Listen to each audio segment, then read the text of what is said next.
কিরে গোপাল, বস। হ্যাঁ, বসি গুরুদেব। এ কি গুরুদেব, এত ভাত তো আমি খেতে পারবো না।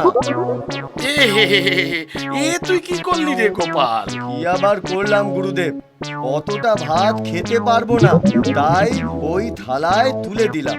একটা নাপতের পো, তুমি জানো না যে ব্রাহ্মণ ছাড়া অন্য কারোর ছোঁয়া ভাত বা কোনো আমিষ খাদ্য আমি গ্রহণ করি না? এই রে গুরুদেব, একদম মনে ছিল না, বড় ভুল হয়ে গেছে গুরুদেব। এখন কি হবে তবে? কি আবার হবে? নাও, ঘি জবজবে ভাত, অত্তগুলো চিংড়ি মাছ, দই, সন্দেশ। তুমি এখন একা বসে বসে খাও। তোমার শয়তানি আমি জানি না ভেবেছ? বেটা হাড় বজ্জাত কোথাকার। কি যে বলেন গুরুদেব।